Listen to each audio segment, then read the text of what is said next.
रोज प्रत्येक पदार्थात तुम्ही चिंच किंवा टोमॅटो घालता का? किंवा जेवणात वरून रोज लिंबू घेण्याची सवय आहे का?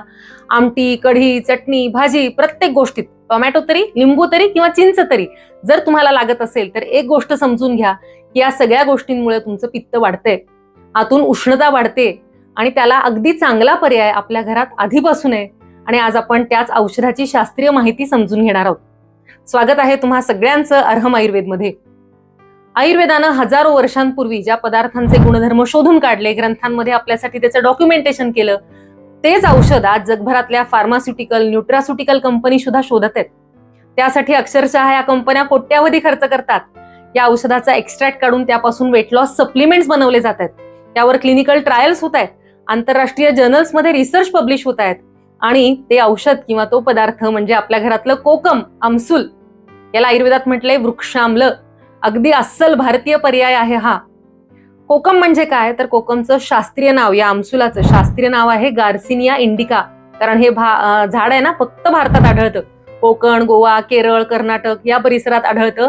जगात इतरत्र कुठेही हे झाड नाही. या झाडाला जांभळ्या रंगाची फळं येतात, लालसर, आणि ती पिकली की त्याचं साल काढून उन्हात वाळवतात आणि हे वाळलेलं साल आपण वापरतो आमसूल म्हणून. हे पाण्यात भिजवलं की त्याचा एक जांभळा सुंदर रस निघतो गुलाबी रंगाचा आणि त्याचा आपण सरबत बनवतो. वृक्षाम्ल म्हणजे काय तर झाडापासून मिळणारं आम्ल. भावप्रकाश निघंटूमध्ये याचे गुण सांगितलेत. संग्राही, कटुकम, तुवरम, लघु, अम्लम तुरोचनम, वृक्षम, दीपनम, कफवातजित, तृष्णार्षो, ग्रहणी, गुल्म, शूल, हृद्रोग, जंतुजित. म्हणजे पिकलेलं कोकम असतं ते चवीला किंचित आंबट, तुरट असतं, पचायला हलकं आहे, रुचिकर आहे, म्हणजे पदार्थाची चव वाढवणारं, किंवा कुठल्याही कारणाने जेवण जात नसेल तुम्हाला, तोंडाला चव राहिली नसेल तर चव आणणार आहे, अग्निदीपन करणार आहे, शरीराला चिकटपणा शरीरातला कमी करणार आहे, कफ आणि वात हे दोन दोष कमी करणार आहे. आणि कुठल्या कुठल्या रोगांमध्ये त्याचा उपयोग होतो तर सगळ्यात महत्वाचा रोग किंवा समस्या सांगितली ती म्हणजे तृष्णा, वारंवार तहान लागणे. उन्हाळ्यामध्ये डिहायड्रेशन होतं, खूप तहान लागते, पाणी पिलं तरी तहान जात नाही. अशा वेळी कोकम सरबत घेतलं तर लगेच तृप्ती येते आणि हा याचा महत्वाचा गुण आहे. पोटाच्या विकारांमध्ये याचा उपयोग होतो. अतिसार, जुलाब, ग्रहणी अशा समस्या असतील, वारंवार मलप्रवृत्ती होत असेल तर कोकम घेतल्यानं कमी होते. गॅसेस, अपचन यामुळे होणारी पोटदुखी कमी होते. हृदरोगामध्ये उपयोगी सांगितलं याला. आणि कृमीनाशक असे याचे गुण आहेत. म्हणून आंबटपणासाठी स्वयंपाकामध्ये कोकम हा जास्त चांगला ऑप्शन आहे. चवीबरोबर याचे गुण सुद्धा आपल्याला त्यामुळे त्याचा फायदा मिळतो.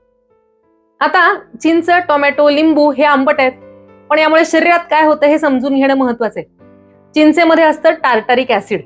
हे शरीरात गेलं की त्यामुळे उष्णता वाढते. आयुर्वेदानुसार सुद्धा चिंच उष्णवीर्य आणि पित्तवर्धक आहे.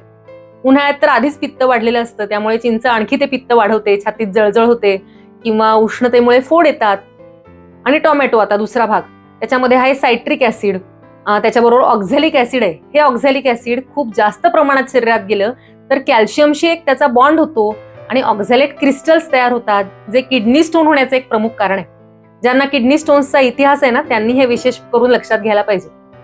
आयुर्वेदानुसार टोमॅटो सुद्धा पित्तवर्धक आहे, उष्ण आहे. बऱ्याच घरांमध्ये साध्या भाज्या करण्याऐवजी प्रत्येक भाजीला टोमॅटो, कांदा, लसूण, आलं, खोबरं असं वाटण घालण्याची पद्धत सध्या बनायला लागलेली आहे. बहुधा पंजाबी खाद्य संस्कृतीचा हा इफेक्ट असेल, पण त्यामुळे भाज्यांची मूळ चव, टेक्स्चर समजतच नाही. शिवाय हे वाटण किंवा ग्रेव्ही तेलामध्ये फ्राय केली जाते. कधीतरी हे ठीक आहे, पण रोजच्या स्वयंपाकामध्ये शक्य असेल तितकी कमी प्रोसेस करणं महत्वाचं आहे. लिंबूचा अतिरेक सुद्धा चांगला नाही बरं का. लिंबू विषयी आपण या चॅनलवर आधीच सविस्तर व्हिडिओ बनवलेले आहेत, ते तुम्ही पहा. आता तुम्ही म्हणाल मग आंबटपणासाठी कोकम का बरं वापरायचं, तर याच्यामध्ये आहे हायड्रॉक्सी सिट्रिक ऍसिड म्हणजे HCA. चिंच, टोमॅटो यापेक्षा हे वेगळं आहे. एक समजून घ्या, शरीरात एक फॅक्टरी असते ज्यामुळे साखरेचं रूपांतर चरबीत होत असतं. HCA त्या फॅक्टरीला स्लो डाऊन करतं, ज्यामुळे सिरॅटोनिनचं प्रमाण वाढतं आणि भूक किंवा क्रेविंग्ज आहेत ती कमी होतात. तृप्ती येते, जेवणानंतर लगेच परत परत भूक लागत नाही. तुमचं मधलं मधलं खाण्याची इच्छा आहे ती कमी होते. शिवाय HCA ना ते आपल्या स्टमक मधल्या ऍसिड्सला न्यूट्रलाइज करायला मदत करते. कोकम मधलं गार्सिनॉल आहे ना ते खूप शक्तिशाली अँटीऑक्सिडंट आहे बरं का. शरीरातल्या क्लॉनिक इन्फ्लमेशनला हे कमी करतं, लिव्हर सेल्सना प्रोटेक्शन देतं आणि काही लॅबोरेटरी स्टडीज मध्ये सेल्युलर लेवलवर हे कॅन्सर सेल्सची ग्रोथ कमी करण्यासाठी रोखण्याचा त्याचा गुणधर्म दिसलेला आहे. पण यावर क्लिनिकल ट्रायल्स अजून व्हायच्या आहेत. हे संशोधन अजून प्राथमिक अवस्थेत आहे. तर यामध्ये आणखी एक व्हिटॅमिन सी पण भरपूर प्रमाणात आहे, पोटॅशियम आहे, ज्यामुळे इम्युनिटी चांगली राहते. आणि शिवाय उन्हाळ्यात घामातून जे शरीरातले इलेक्ट्रोलाइट्स निघून जातात ते याने पुन्हा एकदा रिस्टोअर होतात. म्हणून कोकम सरबत म्हणजे उन्हाळ्यातलं एकदम बेस्ट नॅचरल इलेक्ट्रोलाइट ड्रिंक आहे. तुम्ही पण कधीतरी गार्सिनिया एक्स्ट्रॅक्टच्या वेट लॉसच्या कॅप्सूल्स बघितल्या असतील. बाजारात त्या आता सध्या खूप मिळतात. त्यात तथ्य आहे का असा एक प्रश्न तुमच्या मनात आला असेल. तर यावर अभ्यास झालाय. क्लिनिकल स्टडीमध्ये जवळजवळ 100 ओबेस पेशंट्सवर 3 महिने या HCAचा अभ्यास केला. त्यात वजन, कोलेस्ट्रॉल या सगळ्यांमध्ये खूप छान फायदा दिसला. म्हणजेच HCA शरीरातलं फॅट सिंथेसिस कमी करतं, प्रोटीन सिंथेसिस वाढवतं असं याच्यामध्ये आढळलं. अर्थात या स्टडीजमध्ये कॉन्सन्ट्रेटेड HCA सप्लिमेंट वापरलं गेलं होतं, नैसर्गिक कोकम नाही. म्हणून HCA ही काही जादूची गोळी नाही. खूप मोठे दावे या बाबतीत जे केले जातात ते अतिशयोक्त असू शकतात. एक डॉक्टर म्हणून हे सांगणं महत्वाचं आहे माझ्यासाठी. आता आपण कोकमचा वापर स्वयंपाकात आणि सरबत म्हणून करू शकतो. तर हे सरबत कसं बनवायचं ते आता पाहूया. 4-5 आमसुलाचे तुकडे घ्यायचे आणि अर्धा कप कोमट पाण्यात साधारण 15 ते 20 मिनिटं भिजवून ठेवायचे. भिजल्यावर हाताने चांगले चोळून कुस्करून घ्यायचे, म्हणजे आतला अर्क पाण्यात उतरतो. हे मिश्रण गाळून घ्यायचं आणि मग याच्या मिश्रणामध्ये 1 ग्लास थंड पाणी, गुळ किंवा खडी साखर घालू शकता, 1 चिमूटभर सैंधव मीठ आणि अर्धा चमचा जिरं पावडर घालायची. जर डायबिटीस असेल तर गुळ साखर नको, फक्त कोकमचं पाणी तुम्ही घेऊ शकता. याचे फायदे डबल करण्यासाठी 2 ऑप्शन आहेत. या सरबतामध्ये 1 चमचा गोंद कतिरा जेल ऍड केली तर थकवा, ऍसिडिटी, युरिन इन्फेक्शन यामध्ये खूप छान रिझल्ट दिसतात. फक्त 2 खडे गोंद कतिरा भिजवला तर जवळजवळ अर्धा पाव वाटी जेल तयार होते. त्यातली फक्त 1 चमचा जेल 1 ग्लास कोकम सरबत मध्ये ऍड करायची.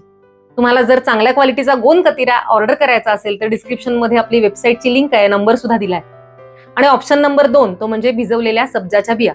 आठवड्यातून 2-3दा तुम्ही गोंद कतिरा जेल आणि 2-3 वेळा सब्जा घेऊ शकता. सोपं आणि बेस्ट ड्रिंक आहे हे कोकम सरबत. आबालवृद्ध सगळ्यांसाठी अगदी कमी वेळात कमी कष्टात तयार. उन्हाळ्यात बाहेर जाण्यापूर्वी 1 ग्लास कोकम सरबत पिलात तर शरीराचं टेम्परेचर कमी राहतं, इलेक्ट्रोलाइट्स बॅलन्स राहतात आणि डिहायड्रेशनचा, उष्माघाताचा धोका कमी होतो. शिवाय उन्हाळ्यात अग्नी मंद झालेला असतो, कोकम दीपन आहे, पाचन आहे, त्यामुळे जेवण नीट पचतं, गॅसेस होत नाहीत, पोट हलकं राहतं. पित्तामुळे होणाऱ्या त्वचेच्या तक्रारी, घामोळ्या किंवा अंगावर येणारी रॅश आहे ना ती सुद्धा कमी होते. ज्यांना वारंवार ऍसिडिटी होते त्यांच्यासाठी सुद्धा उन्हाळ्यात कोकम हा खूप छान बेस्ट अगदी ऑप्शन आहे. तर आज आपण पाहिलं की कोकम हे फक्त उन्हाळ्यातलं सरबतासाठी नाही तर ते एक औषध आहे आणि त्यासाठी आज जगभरात संशोधन सुद्धा होत आहे. असा हा आजचा कोकमचा माहितीचा व्हिडिओ तुम्हाला आवडला असेल अशी मला आशा आहे.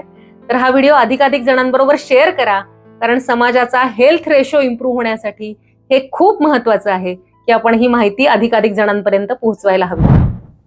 तुम्ही कधी आमसूल वापरता का? त्याचा तुम्हाला काय फायदा होतो हे कमेंट्स मध्ये नक्की कळवा. भेटूया पुढच्या व्हिडिओतून. शुभम भवतु. धन्यवाद.